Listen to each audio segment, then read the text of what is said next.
Hi ನಮಸ್ಕಾರ, Geetha V ಅಡುಗೆ ಮನೆಗೆ ನಿಮಗೆಲ್ಲರಿಗೂ ಸ್ವಾಗತ. ಇವತ್ತಿನ ರೆಸಿಪಿ ಬಂದ್ಬಿಟ್ಟು ಪಾಲಕ್ ಸೊಪ್ಪಿನ ಮಸ್ಸೊಪ್ಪು ಯಾವ ಥರ ಮಾಡೋದು ಅಂತ ಹೇಳಿ ತೋರಿಸ್ಕೊಡ್ತೀನಿ. ನಾನು ಚೆನ್ನಾಗಿ ತೊಳೆದು ಇದನ್ನ ಸಣ್ಣಗೆ ಕಟ್ ಮಾಡಿ ಇಟ್ಕೊಂಡಿದ್ದೀನಿ. ಒಂದು ಇದೆ, ಎಲ್ಲ ಕಟ್ ಮಾಡಿ ಇಟ್ಕೊಂಡಿದ್ದೀನಿ. ಬನ್ನಿ ಯಾವ ರೀತಿ ಮಾಡೋದು ನೋಡೋಣ. ಈಗ ಒಂದು ಕುಕ್ಕರ್ಗೆ ನಾನು 100 ಗ್ರಾಮ್ ಅಷ್ಟು ನಾನು ತೊಗರಿಬೇಳೆ ತೊಗೊಂಡಿದ್ದೀನಿ. ಅದನ್ನ ಚೆನ್ನಾಗಿ ತೊಳೆದು ಇದಕ್ಕೆ ಹಾಕ್ಕೊತಾ ಇದ್ದೀನಿ. ಕುಕ್ಕರ್ಗೆ 4 ಹಸಿಮೆಣಸಿನಕಾಯಿನ ನಾನು ಈ ಥರ ತುಂಡು ಮಾಡ್ಕೊಂಡಿದ್ದೀನಿ. 1 ಈರುಳ್ಳಿನ ನಾನು ಕಟ್ ಮಾಡಿ ಹಾಕ್ಕೊತಾ ಇದ್ದೀನಿ. 10 ರಿಂದ 12 ಬೆಳ್ಳುಳ್ಳಿ ಬಿಡಿಸಿ ಹಾಕ್ಕೊಂಡಿದ್ದೀನಿ. 2 ಟೊಮಟ ದೊಡ್ಡದಾಗಿ ಕಟ್ ಮಾಡಿಕೊಂಡು ಅದು ಹಾಕ್ಕೊಂಡಿದ್ದೀನಿ. ಸೊಪ್ಪು ಹಾಕ್ಕೊಂಬಿಡೋಣ. ಎಲ್ಲ ಸೊಪ್ಪುಗಳು ಹಾಕ್ಕೊಂಡಿದ್ದೀನಿ. ಸಣ್ಣ ಸ್ಪೂನ್ ಒಳಗಡೆ 1/4 ಸ್ಪೂನ್ ಅಷ್ಟು ಅರಿಶಿನ ಹಾಕ್ಕೊತೀನಿ. ಚಿಕ್ಕ ತುಂಡು ಉಳ್ಸೆಣ್ಣು ಹಾಕ್ಕೊತೀನಿ. ನೋಡಿ, ನೀವು ಮಸಿಯಾಗನ ಹಾಕ್ಕೊಂಡ್ರಿ, ಇವಾಗನ ಹಾಕ್ಕೊಂಡ್ರಿ. ಚಿಕ್ಕ ತುಂಡು ಹುಳ್ಸೆಣ್ಣು ಹಾಕಿದ್ದೀನಿ. ಎಷ್ಟು ಬೇಕೋ ಅಷ್ಟು ನೋಡಿಕೊಂಡು ನೀರು ಹಾಕ್ಕೊಳ್ಳೋಣ. ನಾನು ಬೆರಕೆ ಸೊಪ್ಪಿಂದನೇ ನಾನು ಮಾಡೋದು ಮಸ್ಸೊಪ್ಪು ಯಾವಾಗ್ಲೂ. ಪಾಲಕ್ ಸೊಪ್ಪಿಂದ ಕೆಲಸದ ಮನೆ ಒಳಗಡೆ ನಾನು ಮಾಡಿದ್ದು ತುಂಬ ಟೇಸ್ಟ್ ಆಗಿತ್ತು. ಹಾಗಾಗಿ ನಾನು ವಿಡಿಯೋಗೂ ಇದು ಮಾಡ್ತಾ ಇದ್ದೀನಿ.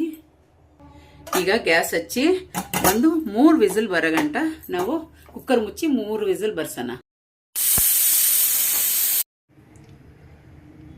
ನೋಡಿ, ಕುಕ್ಕರ್ ತೆಗ್ದಿದ್ನಿ, ಚೆನ್ನಾಗಿ ಬೆಂದಿದೆ. ಈಗ ಮಸ್ತ್ಕೊಳ್ಳೋಣ. ನೀರು ಸೋಸ್ಕೊಂಡಿದ್ದೀನಿ. ಇಲ್ಲಿ ನೋಡಿ, ಚೆನ್ನಾಗೆ ಮಸ್ತ್ಕೊಂಡಿದ್ದೀನಿ. ಆಗಿದೆ ನೋಡಿ. ಬಾಣಲಿ ಇಟ್ಟು ಅದಕ್ಕೆ 4 ಸ್ಪೂನ್ ಅಷ್ಟು ಎಣ್ಣೆ ಹಾಕ್ತೀನಿ.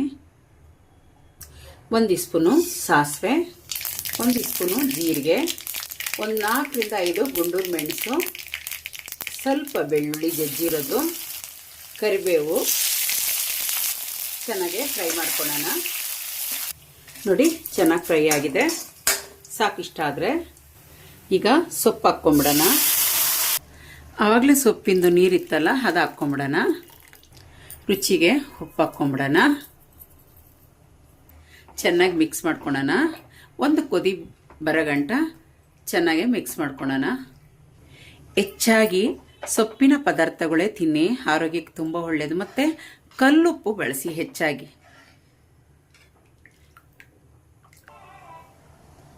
ಮಿಕ್ಸ್ ಮಾಡ್ಕೊಳ್ಳೋಣ ಚೆನ್ನಾಗೆ. ಸ್ವಲ್ಪ ಕೊತ್ತಂಬರಿ ಸೊಪ್ಪು ಹಾಕಿ ಒಂದ್ಸತಿ ತಿರುಗಿಸ್ಬಿಟ್ಟು ಗ್ಯಾಸ್ ಆಫ್ ಮಾಡೋಣ. ಸರ್ವ್ ಮಾಡ್ಕೊಳ್ಳೋಣ. ಅನ್ನಕ್ಕೆ, ಮುದ್ದೆಗೆ, ಚಪಾತಿಗೆ ಸೂಪರಾಗಿರ್ತೈತೆ. ನೋಡಿದ್ರಲ್ಲ ಪಾಲಕ್ ಸೊಪ್ಪಿನ ಮಸ್ಸೊಪ್ಪು ಹೆಂಗೆ ಮಾಡೋದು ಅಂತ ಹೇಳಿ. ನಿಜವಾಗ್ಲೂ ತುಂಬ ಟೇಸ್ಟಾಗಿರ್ತೈತೆ. ತೀರ ಕೆಲವರು ಮಿಕ್ಸಿಗೆಲ್ಲ ರುಬ್ತಾರೆ, ಆ ಥರ ಎಲ್ಲ ಮಾಡಬಾರ್ದು. ಏನಿದ್ರು ಮತ್ತೊಳಗೆ ಅದನ್ನ ಮಸಿಬೇಕು. ನಿಮ್ಗೆ ಇಷ್ಟ ಆದರೆ ಪ್ಲೀಸ್ ಒಂದು ಲೈಕ್ ಕೊಡಿ, ಸಬ್ಸ್ಕ್ರೈಬ್ ಆಗಿ, ಪಕ್ಕದೊಳಗಿರೋ ಬೆಲ್ ಬಟನ್ನ ಕ್ಲಿಕ್ ಮಾಡಿ. Thank you. ನನ್ನ ವಿಡಿಯೋ ನೋಡಿದ್ದಕ್ಕಾಗಿ ಬಾಯ್.